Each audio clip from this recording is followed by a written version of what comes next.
Good morning. Today, I want to tell you an interesting story. First, I have a question for you. How would you react if every Sunday you go to church, somebody would come by your place and steal your gas out of the gas tank? How would you respond to that? I'll have that story for you in just a minute. But first of all, a little background to the story. I grew up in Lancaster County, Pennsylvania. My parents, they were Amish. I grew up as a little Amish boy. And I didn't drive a car until I was 26 years old. And that was quite an experience. I want to show you something. When we moved to Mountain City, Tennessee, my dad called me and he said that there was a tourist on the farm that took a picture of them and put it in a magazine. Well, my parents served family-style meals on the farm. They were Amish, and the people who came there to see how the Amish lived, they came from all over the world. One of those people was Lord Snowdon from London, England. And so my dad said that Lord Snowdon took a picture of him and Mom and put it in a magazine. I have a picture this morning that I took out of McCall's magazine in 1972. It was in the centerfold. I was operating an art shop at that time, and my wife was working for Ramsey's department store. And I went up to Ramsey's and I got this magazine. I want to show you the picture. That's Dad there holding the horse. And Mom, she's sitting there in the Amish carriage. And the original picture of this is hanging in a museum in London, England.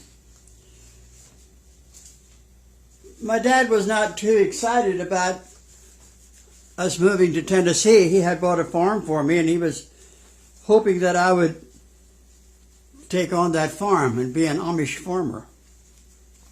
Well, the Lord had different plans for me. But after we moved to Tennessee, my dad would write me a letter every week. I have some of those letters here in my hand. I have a whole bunch of them. My dad passed away over 20 years ago, and I still have his letters, and I enjoy reading them.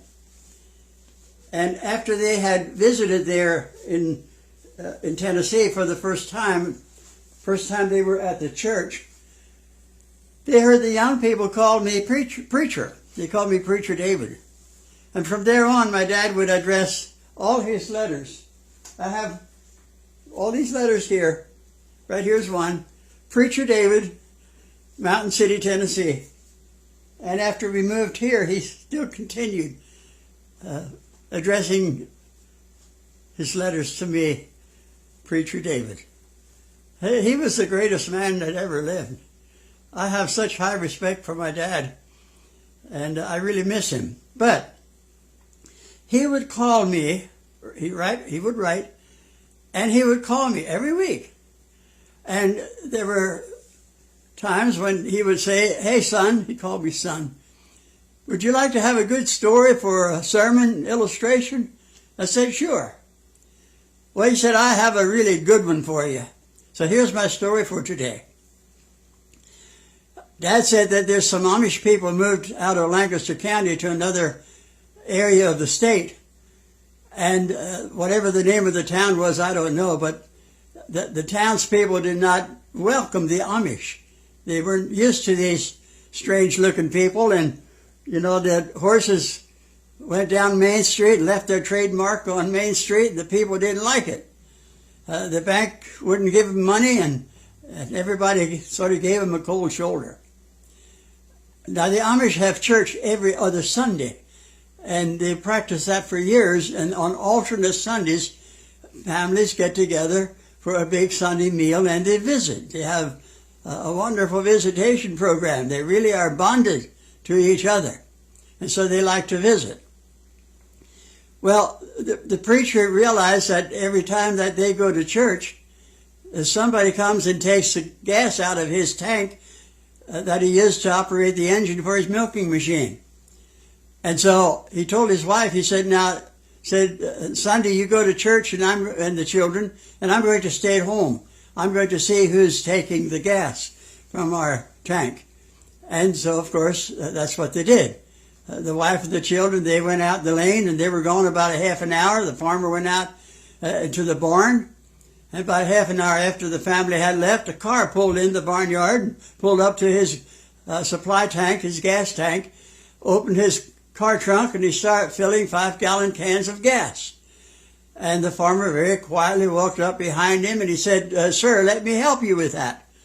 And, of course, the guy was startled, and he ran to get in the car, and the Amishman said, hold it, wait. He said, now, just a minute. He said, you came for gas, and we're going to fill all of your tanks. No, he said, I got to go. No, the Amishman said, you have two choices.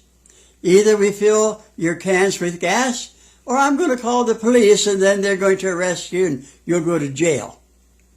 So the farmer filled the cans of gas for the thief, and then the guy said, well, I got to go. No. The farmer said, I don't want you to go yet. He said, my wife and children are coming home after a while, and we're going to have you as our dinner guest today. No, he said, I can't do that. Well, the farmer said, you have two choices. Either you stay and you have dinner with us, or I'm going to call the police, and then they'll arrest you and you'll go to jail. Well, so he stayed, of course. And now how do you think he felt sitting there at the table trying to eat with all those little children sitting there gawking at him? And he realized that they knew he was the guy that was stealing the gas. How do you think he enjoyed his meal? And then, of course, after the meal was over, he said, I'd like to go now. And the farmer said, well, not yet. He said, now, just a minute. He said, now, next Sunday, we don't have church. And so we want you to bring your family. Bring your family. We want to meet your wife and your children. And you come and you all have dinner with us. No, he said, I can't do that. The farmer said, well, you have two choices. You bring your family and we'll have dinner, or I'm going to call the police. Then you go to jail. Well, of course, long story short, that's what happened. He brought the whole family, and they became acquainted and built a relationship. And the guy, of course, was sorry for what he did. And those two families became very good friends. But that word spread throughout the whole community and throughout the entire town. And the bank called the farmers and said, hey, you guys, you need any money? Come on, we'll accommodate you. And the townspeople, they heard about what happened, and now everybody's welcoming these Amish into the community. Well, I thought that's a pretty good illustration. Thank you, Dad, for sharing that story with me. I used it many times. I'm using it today. That's 20-some years ago that he told me the original story. How would you react? What would you do? Would you catch the guy and beat him up? Or would you try to redeem the situation? I thought it's a wonderful story to illustrate what we should do as Christians in dealing with people who do us wrong and do us harm. So that's my story for today. I hope you enjoy it and have a really good day.